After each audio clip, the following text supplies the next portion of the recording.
je voulais partager et avoir ton retour. Ceux qui accueillent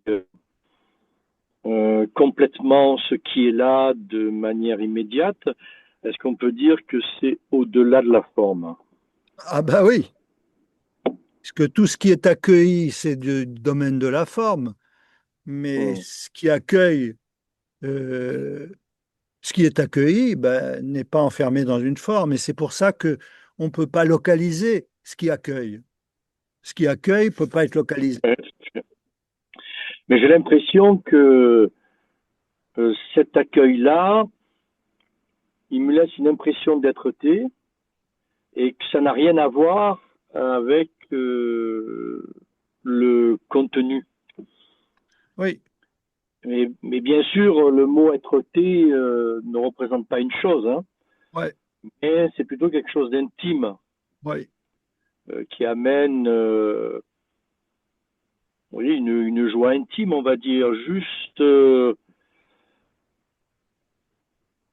c'est vrai que ça n'a rien à voir avec une action, avec une espèce d'accueil de quelqu'un qui accueille, etc. Pas du tout. C'est vraiment, voilà, c'est ce qui est là et c'est vrai qu'il n'y a pas de mot en fait, parce que comme je le dis souvent, ce mot accueil me dérange un peu parce que je le sens pas juste. Mais voilà, donc je voulais juste partager ça, surtout dans ce mot être-té. Ouais, dans ce mot être-té en fait, voilà, un petit peu euh, ouais, l'écho de l'être-té ou l'être-té elle-même, ça je ne sais pas, je ne saurais dire ce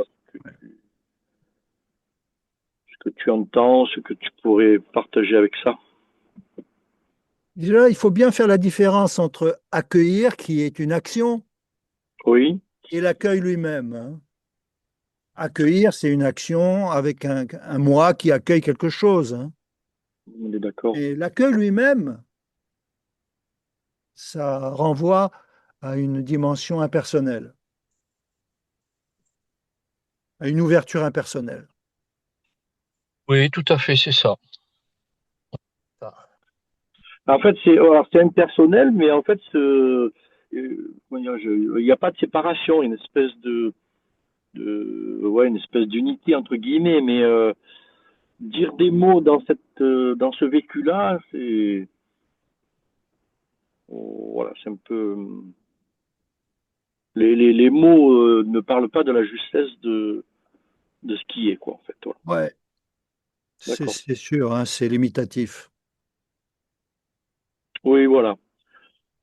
En fait, voilà, au niveau du ressenti, il me semble que j'avais une réponse, mais c'était juste le plaisir de partager avec toi et Bah de ouais, voir un peu, et puis avec les autres aussi, voilà. ah oui. Merci Jean-Marc, à bientôt. Merci Jean-Marc. Avec plaisir, au revoir. Merci Jean-Marc. Ouais. Tiens, vas-y.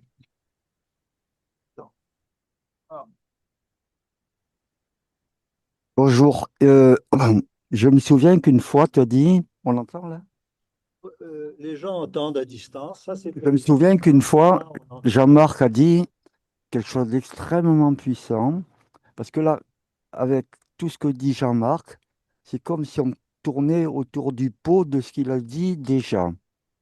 Il a dit une chose d'une puissance qui rejoint beaucoup d'autres philosophes, qu'il a dit une fois, Jean-Marc, il a dit euh, juger, c'est souffrir. C'est si on part d'ici avec cette médaille-là, vous allez, tu- quand j'ai entendu ça, je me suis dit, mais ça rejoint d'autres personnes qui disent percevoir, c'est se souvenir. Voilà la philosophe, elle se cache là. Euh, et si on s'aperçoit que dès qu'on ouvre l'œil, dès qu'on laisse les oreilles ouvertes, dès qu'on touche quelque chose, nous sommes en permanence, tout le temps, dans l'appréciation. Je ne sais pas si ça vient de notre besoin de sécurité, notre besoin de jouir ou de notre besoin de s'affirmer, mais on est tout le temps en train d'estimer ce qui est. Alors que ce qui est, il n'a pas besoin de nous pour être estimé. En même temps, notre estime ne le change pas. Donc, quelque part, juger, c'est souffrir. Si le matin, on se met ça pour faire nos travaux pratiques, ben, je me suis aperçu qu'on avançait. Voilà.